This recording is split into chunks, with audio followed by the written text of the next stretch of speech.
Concepcion, commanded by Gaspar de Quesada, Santiago by Juan Serrano, and Victoria, named after the church of Santa Maria de la Victoria de Triana, where Magellan took an oath of allegiance to Charles V, commanded by Luis Mendoza. Trinidad was a caravel, and all others rated as caracs or naus, N-A-U-S. The crew of about 270 included men from several nations, including Portuguese. It's not Portuguese, it's Portugal. Portuguese, Spanish, Italians, Germans, Flemish, Greeks, English, and French.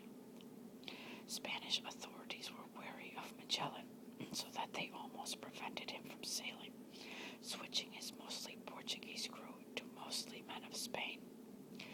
Nevertheless, it included about 40 Portuguese, among them Magellan's brother-in-law, Duarte Barbosa Cuello Sorreo, a relative of Francisco Sorreo, Estevão Gomes, and also Magellan's indentured servant Enrique de Malaca.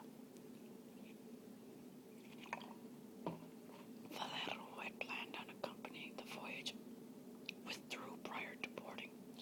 Juan Sebastian Elcano, a Spanish merchant ship captain, settled at Seville, embarked seeking the king's pardon for previous misdeeds, and Antonio Pigafetta, a Venetian scholar and traveler, had asked to be on the voyage, accepting the title of supernumerary and a modest salary, becoming a strict assistant of Magellan and keeping an accurate journal. The only other sailor to report the voyage would be Francisco Albo, who kept a formal logbook.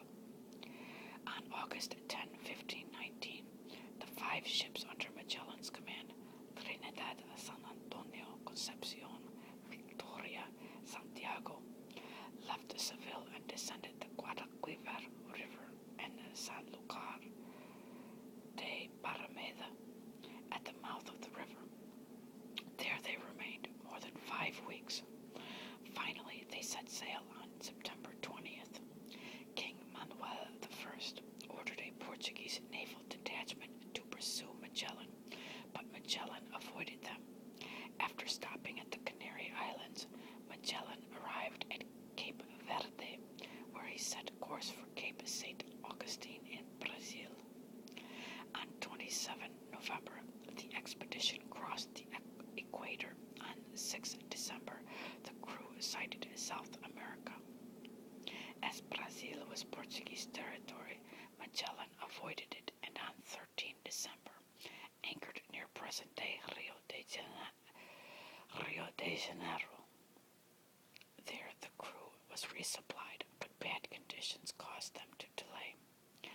Afterwards, they continued to sail south along South America's east coast, looking for the strait that Magellan believed would lead to the Spice Islands. The fleet reached Rio de Plata on 10 January 1520. On 30 March, the crew established a settlement they called Puerto San Julian, Argentina. On 2 April, a mutiny involving 2 of the 5 ship captains broke out, but it was unsuccessful because most of the crew remained loyal. Juan Sebastian Elcano was one of those who were forgiven. Antonio Pigafetta reported that Gaspar Quesada, the captain of Concepcion, was executed, and Juan de Cartagena, the captain of San Antonio, and a priest named Padre Sanchez de la Reina were marooned on the coast. Another account states that Luis de Mendoza, the captain of Victoria, was executed along with Quesada. Reportedly, those killed were drawn and quartered and impaled on the coast. Years later, their bones were found by Sir Francis Drake. There is a replica of the Victoria that can be visited in Puerto San Julian.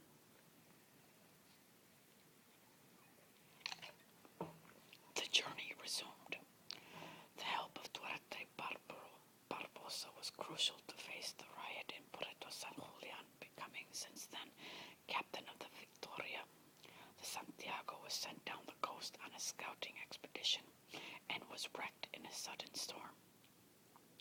its crew survived and made it safely to shore. 2 of them returned overland to inform Magellan of what had happened and to bring rescue to their comrades. After this experience, Magellan decided to wait for a few weeks more before again resuming the voyage. At 52 degrees south latitude on 21 October, the fleet reached Cape Verenes and concluded they had found the passage because the waters were brine and deep inland. 4 ships began an arduous trip through the 373-mile, 600-kilometer-long passage that Magellan called Estrecho de Todos los Santos, Canal All Saints Channel, because the fleet traveled through it on the 1st of November, or All Saints' Day. The strait is now named the Strait of Magellan. Magellan first assigned Concepcion and San Antonio to explore the strait, but the latter, commanded by Gomez, deserted and returned to Spain on 20 November. On 28 November, the 3 remaining ships entered the South Pacific. Magellan named the waters Mar Pacifico, Pacific Ocean, because of its apparent stillness. Magellan was the first European to reach Tierra del Fuego, just east of the Pacific side of the strait. Heading northwest, the crew reached the equator on February 1521. On 6 March, they reached the Marianas in Guam. Magellan called Guam the Island of Sails because they saw a lot of sailboats. They renamed it to Ladrones Island of Thieves, because many of Trinidad's smaller boats were stolen there. On 17 March, Magellan reached the island of Homanon in the Philippines.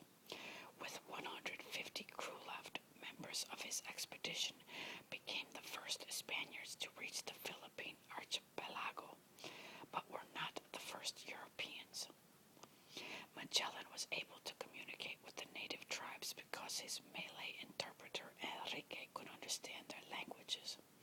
Enrique was indentured by Magellan in 1511, right after the colonization of Malacca, and was at his side during the battles in Africa, during Magellan's disgrace at the king's court in Portugal, and during Magellan's successful raising of a fleet. They traded gifts with Raja Siaway of Mazawa, who guided them to Cebu on 7 April. Raja Humaban of Cebu was friendly towards Magellan and the Spaniards. Both he and his queen Hara Amahan were baptized as Christians. Afterwards, Raja Humaban and his ally Datu Zula